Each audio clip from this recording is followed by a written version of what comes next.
Obrigado.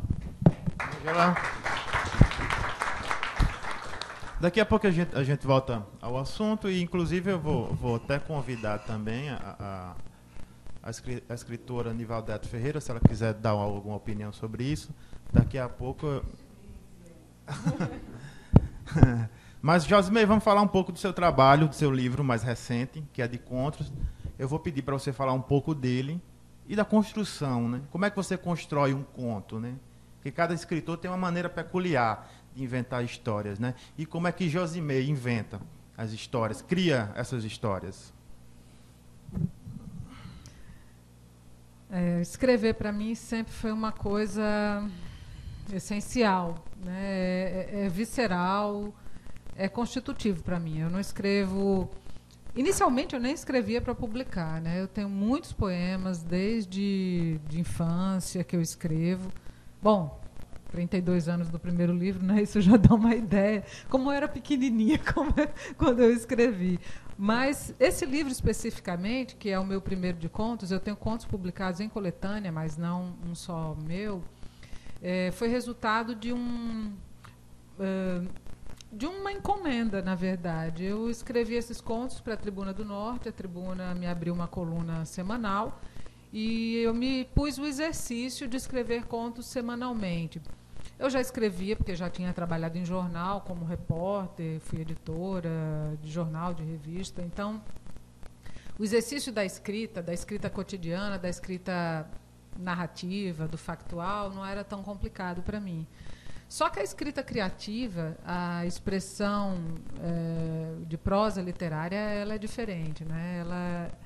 Ela exige algo que, no factual, na narrativa jornalística, você não precisa mobilizar, que é um contato com uma emoção mais profunda, né? E o que aconteceu? O livro, Tácito Costa, que falou sobre ele, eu acho até que foi generoso, mas ele tem razão, ele disse que é um livro irregular, porque alguns contos não são tão bons quanto outros, né? No geral, ele disse que gostou, mas ele percebeu isso, e isso eu acho que é o resultado dessa escrita semanal. Eu ainda fiz uma seleção, não são todos os contos que eu publiquei. Mesmo assim, também acho que é difícil alguém escrever contos excelentes em todas as vezes que escrever alguma coisa, né? No meu caso, ainda fica mais evidente essa irregularidade por causa disso. Mas quando você me pede como é que se dá o processo criativo da escrita, né? Eu acho que tem muito de inconsciente no que a gente escreve, muito de intuitivo, isso que a Ângela estava falando sobre as artes plásticas. Eu acho que a escrita criativa ela é assim também.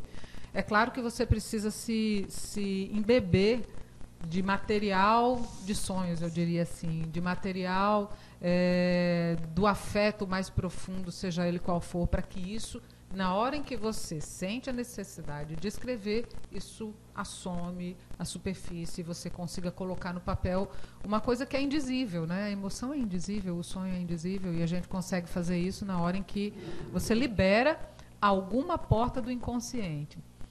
Como eu acredito no processo psicoterapêutico, psicanalítico, isso é uma coisa que eu já li, já estudei, leio, estudo e pratico, né? Sou uma mulher psicanalizada, é uma coisa que eu discuto com a minha psicanalista, o processo criativo. Aliás, eu nem falei no nome dela, Liane Barros, mas eu vou agradecer a ela também, porque ela disse, não está na hora de você começar a botar isso para fora, de você levar a sério essa carreira, não está na hora de você começar a deixar isso se externar.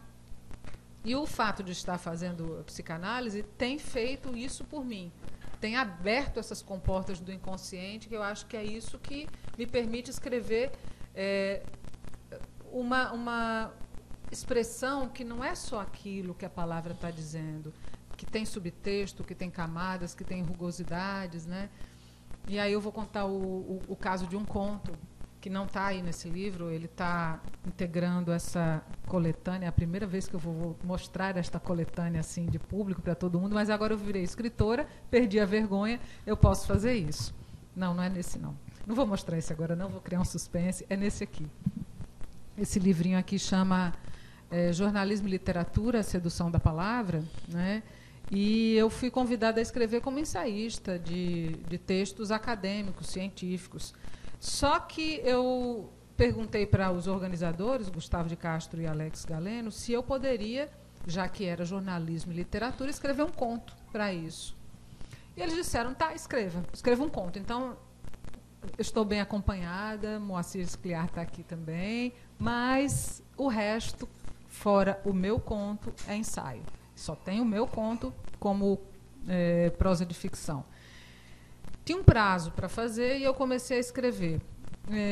É um conto de 6 páginas que eu escrevi em uma noite. E escrevi em uma noite porque eu me deixei guiar pela emoção.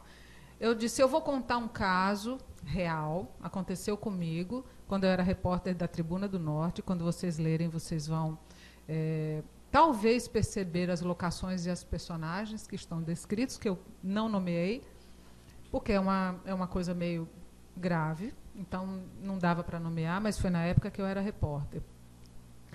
E eu comecei a narrar isso, né, uma experiência como jornalista, como foca. Depois que eu comecei a escrever, eu perdi as rédeas disso.